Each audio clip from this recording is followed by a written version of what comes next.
প্রতি শুক্রবার এই 3টি ফুল দিয়ে যদি মায়ের পূজা করা হয় তাহলে মা লক্ষ্মী আপনার গৃহে সর্বদাই থাকবেন।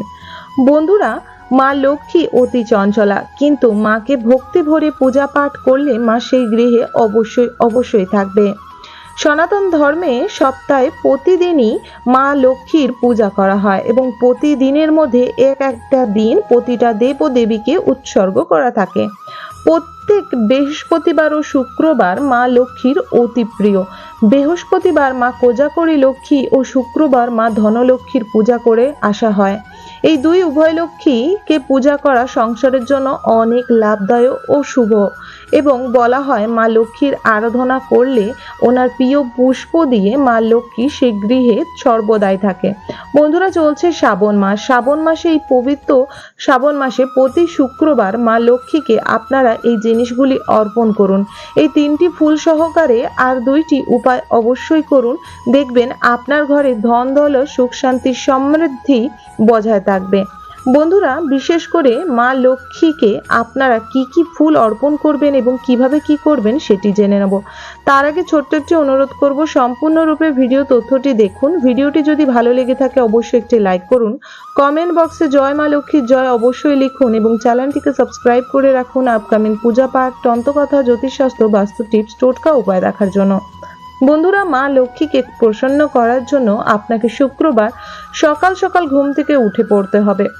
উঠে পড়ার পর আপনাকে এই কার্যসিদ্ধিগুলো করতে হবে। এর ফলে আপনার পদ উন্নতি, ঘরে অর্থনৈতিক উন্নতি, সুখ শান্তি সমৃদ্ধি ও পারিবারিক একান্ত থাকবে। বন্ধুরা, সর্বপ্রথম সকাল সকাল ঘুম থেকে ওঠার পর ঘরের বাসি কাজকর্ম সেরে, স্নান আদি সেরে সর্বপ্রথম ঘরের সদর দরজা খুব ভালোভাবে ধুয়ে সেই 2 দিকে 2টি প্রদীপ প্রজ্বলিত করে দেবেন।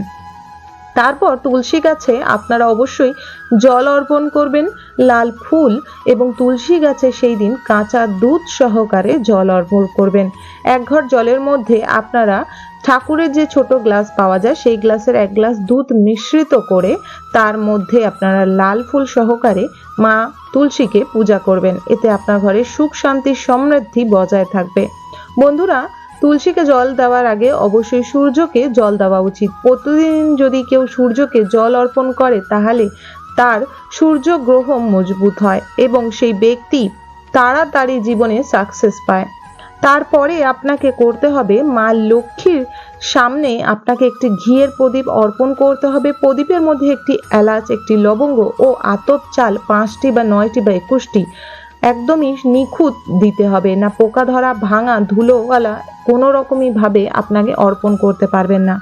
এরপরে মা লক্ষ্মীকে খুব সুন্দরভাবে পরিষ্কার করে নেবেন। যদি আপনার ঘরে মূর্তি থেকে থাকে, বিগ্রহ থেকে থাকে, তাহলে অবশ্যই পঞ্চ অমৃত সহকারে নারায়ণ লক্ষ্মীকে ভালোভাবে স্নান করাবেন এবং তারপরে তাকে ফুল আদি ও মালা দিয়ে সাজাবেন।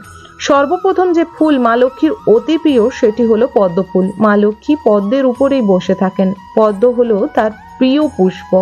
শুক্রবার দিন করে একটি পদ্ম ফুল যদি লক্ষ্মী ও নারায়ণকে চন্দন সহকারে অর্পণ করা যায়, এতে মা দেবী লক্ষ্মী অতি প্রসন্ন হন এবং সেই ব্যক্তির বাড়িতে সর্বদা আয় উন্নতি বজায় রাখে।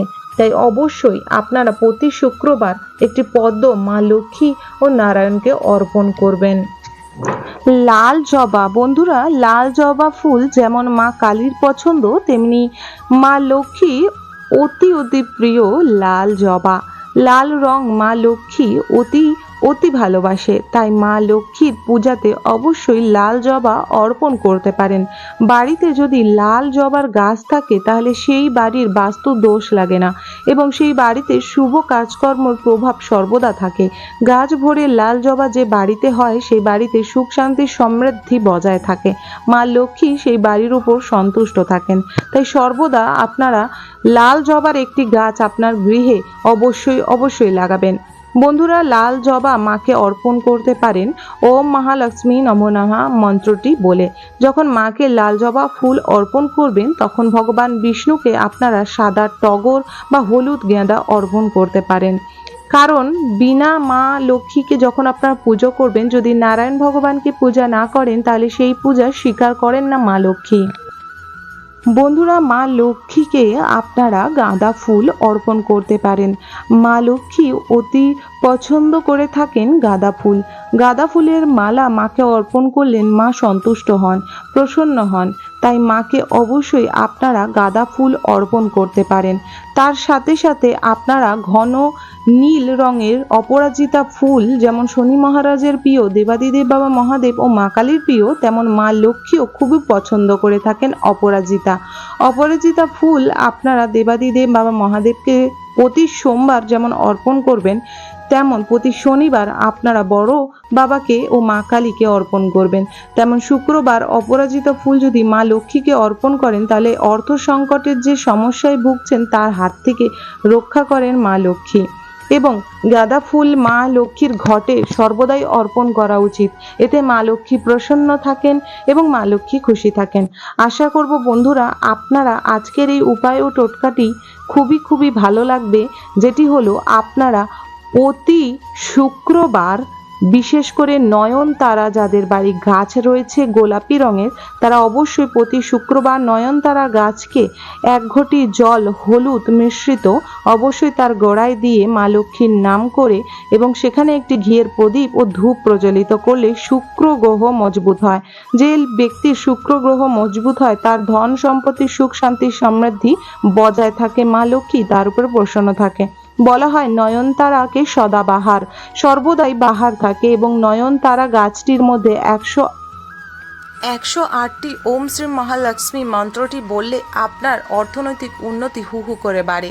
এই গাছে 8টি মহালক্ষ্মী বিরাজমান করে, তাই অবশ্যই এই গাছের পূজা শুক্রবার দিন করে করলে আয় উন্নতি বাড়ে এবং শুক্র গ্রহ মজবুত হয়, যার ফলে জীবনে সাকসেস উন্নতি এবং ধন দৌলত সুখ শান্তি সমৃদ্ধি বজায় থাকে। হরে কৃষ্ণ, রাধে রাধে, জয় মা লক্ষ্মীর জয়। বন্ধুরা, আজকের ভিডিও তথ্যটি যদি ভালো লেগে থাকে অবশ্যই একটি লাইক করবেন, কমেন্ট বক্সে জয় মা দেবী লক্ষ্মীর জয় লিখবেন। অবশ্যই চ্যানেলটিকে সাবস্ক্রাইব করে রাখবেন আপকামিং পূজা পাঠ, তন্ত্রকথা, জ্যোতিষশাস্ত্র, বাস্তু টিপস, টোটকা উপায় দেখার জন্য। হরে কৃষ্ণ, রাধে রাধে, জয় মা লক্ষ্মীর জয়, জয় মা কালীর জয়।